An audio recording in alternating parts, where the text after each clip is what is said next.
안녕하세요, 도로그의 열수입니다. 이번 영상은 올해로 10살이 된 애플의 새로운 아이폰, 일명 아이폰 8에 대한 이야기입니다. 자그마치 10년이네요. 그의 시그니처와도 같은 검은색 폴라티와 청바지, 그리고 첫 번째 아이폰을 바라보며 열광했던 시간들 말입니다.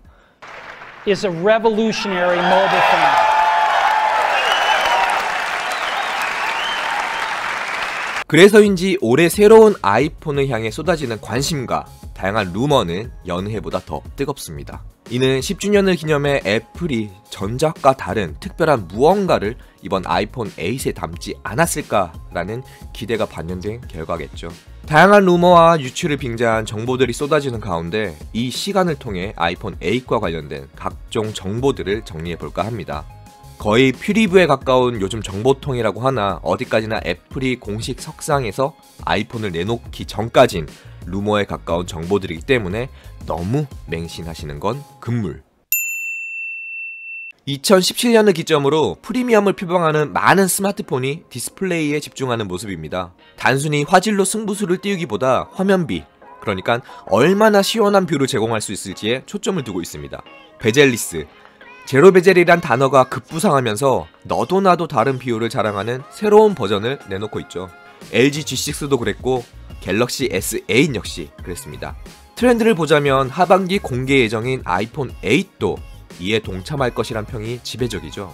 특히 LCD만 고집했던 아이폰은 이번 시리즈에서 6.2 발광 다이오드, 그러니까 OLED 디스플레이로 변경될 것으로 예상됩니다. LCD보다 상대적으로 생산 비용이 많이 들 것으로 알려져 있는데요. 종전 아이폰보다 비싼 값에 출시되리란 이야기가 나오는 것도 바로 이런 이유 때문이겠죠. 아이폰 8은 종전 시리즈와 다르게 하나의 사이즈가 더 추가될 것으로 예상되고 있습니다. 10주년을 맞이한 대대적인 변화 중 하나로 4.7인치와 5.5인치의 차이를 플러스라는 기준으로 나눴던 기존 시리즈와 다르게 5.1인치 혹은 5.8인치의 대화면 사이즈의 아이폰이 추가될 것이라는 전망이 유력한데요.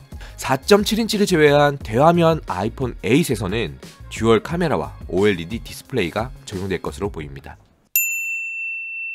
물리 버튼을 고집하던 갤럭시 시리즈도 S8부터는 전면 홈 버튼을 과감히 제외시켰습니다. 소프트키를 활용하면서 화면 비를 최대한 크게 가져가겠다는 전략인데요. 아이폰 8도 종전 큰 홈 버튼을 축소 혹은 아예 없애는 방향으로 제작될 것이라는 추측이 있습니다. 해외 유명 채널 중 하나인 테크크런치에서는 금속 프레임이 포함된 터치 센서를 탑재해 홈 버튼을 대신할 것이란 의견을 내비치기도 했죠. 이와 반대로 디스플레이 자체적으로 홈 버튼을 대신한다는 의견도 적지 않습니다. 이를 바탕으로 한 컨셉 디자인이 등장하면서 홈 버튼 제거에 대한 가능성도 전혀 배제할 수는 없게 됐습니다. 안드로이드 스마트폰의 편한 점 중 하나가 바로 무선 충전이죠. 아이폰이 갖지 못한 덕목 중 하나이기도 한데요.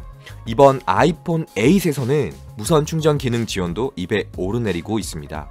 그 규격이나 기술에 대한 정보도 눈에 띄고 있는데요. 사실 루머야 어찌됐든 이쯤 되면 애플도 아이폰 무선 충전 기능 정도는 넣어줄 때도 되지 않았나요? 항상 높은 가격대임에도 불구하고 살 사람들은 산다는 식의 애플의 가격 정책은 위험한 줄타기를 하면서도 결과적으로는 늘 새로운 기록을 갱신하고 있습니다. 올해도 기능, 디자인, 컬러와 더불어 출시가에 대한 관심도 여느 때보다 높은 게 사실이죠. 아이폰 7의 경우 4.7인치 모델이 $649부터 $849까지, 5.5인치 아이폰 7 플러스는 $769부터 $969까지 가격이 책정됐었습니다. 아이폰 8은 앞서 언급했던 OLED를 비롯해 여러가지 가격 상승 요인이 작용하면서 결과적으로 최종 출시가에도 영향을 미칠 것으로 전망하고 있죠. 물론 가격을 비롯해 지금까지 언급된 모든 정보는 어디까지나 비공식, 소위 루머로 알려진 정보들입니다. 다만 매년 이러한 루머들이 쏟아지고 있지만 그 정확도만큼은 가히 프리뷰에 버금갈 정도로 높기 때문에 무심코 넘길 수도 없는 일이겠죠. 그저 현재의 트렌드와 방향성이라는 큰 틀 정도에서 가볍게 즐기시기 바라겠습니다. 그럼 전 또 다른 리뷰, 또 다른 뉴스와 이슈, 정보를 가지고 다음 영상으로 찾아뵙도록 할게요. 지금까지 더로그의 열쇠였습니다. 안녕!